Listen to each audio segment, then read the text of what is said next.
Building your team around Reo is not something you'd normally do. He's often a utility player, the guy who fills in the positional gaps in Blue Lock. But what if we change that and instead let his ego shine, building a lineup with him as the focal point? To do that, we need to lock in how Reo actually plays, using that info to build a team that covers his weaknesses while amplifying his strengths. Now, I've already looked into Reo's playstyle in his Blue Lock Scout Report video, so be sure to check that out if you haven't. But from that video, I can conclude as the main star, Reo is best as a shadow striker in the attacking midfield position. His versatility allows him to control the game while seizing opportunities to score his own goals. So with that in mind, what does a team around Reo actually need to do? Well, it is these three things. First is to make use of his playmaking ability. Second is to create room for him centrally to go for his own goals. And third is to cover for him defensively since he's playing with an offensive focus. Now with all that information, what formation is best suited to do this? Well, the formation I've gone with is the 4-2-3-1. 4 defenders, 2 defensive midfielders,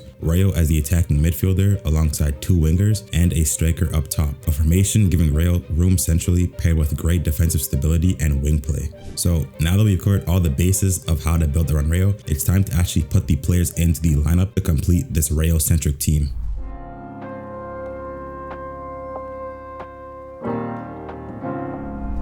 At the right back spot, we have Kurna as an overlapping fullback. In this setup, the right wing to be selected will be operating more centrally and in the half spaces. Because of that, our right back needs to be able to push high and link up with the attackers on the wing. Kurna has the speed and link up play to actually play this role perfectly. Plus, he's pretty good when it comes to defensive duties as well. Moving on to center back, we have Reo as a stopper. Reo has the height and 1v1 ability to play this role well. It makes him the ideal pick here and really the only option. Now paired up with Reo will of course be Aiku as the sweeper. He is the team captain who organizes the back line and makes last-ditch stops, creating a perfect center back pairing to set up this team's defense. Then in the left back spot will be Hiyori as an inverted fullback. While Aiku is great on the ball and can be a great initial passer to start the attack, adding Hiyori to this back line not only adds more defensive stability, but also gives a better option for those initial line-breaking passes to start the attack. Also, as an inverted fullback, Hiyori has the license to push up into the midfield to support the attack, which we all know he is great at doing. This makes it so that Reo is not needed as much in the build-up phase, allowing him to focus on the final third attack.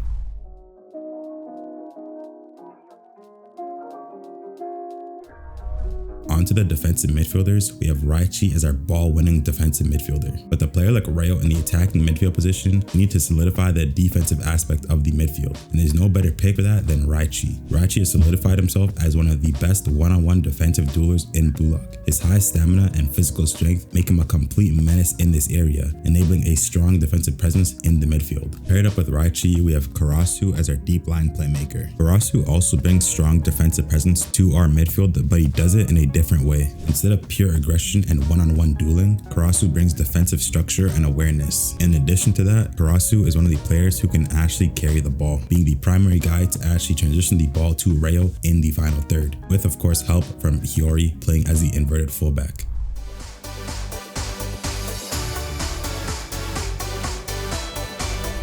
In the left wing position, we are going to have Bachira as a wide playmaker. When it comes to supporting Reo in the attack, there aren't many better picks than Bachira, if any at all. With his great on-ball skills and passing, he becomes an elite partner for Reo, always there as a passing option, helping Reo progress the ball. With Reo as the shadow striker, he will be making his own late runs into the box. So Bachira is the perfect player to not only recognize these runs, but also distribute passes to actually make use of them. The right wing position will be filled by Isagi as an inside forward.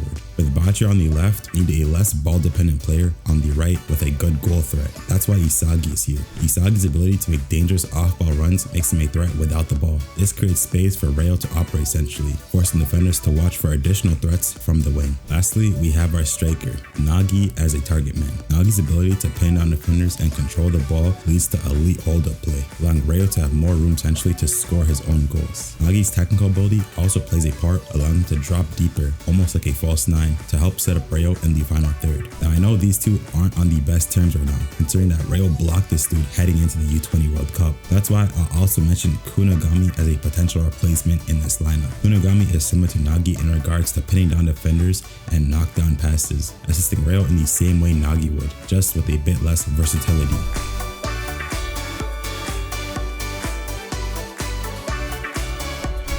So that wraps up this lineup fully built around Reo, a setup that lets him use his versatility offensively to control the game and score his own goals. But that's my lineup though. I want to hear what your guys' lineup is as well, so be sure to comment your own lineup or any changes you'd make.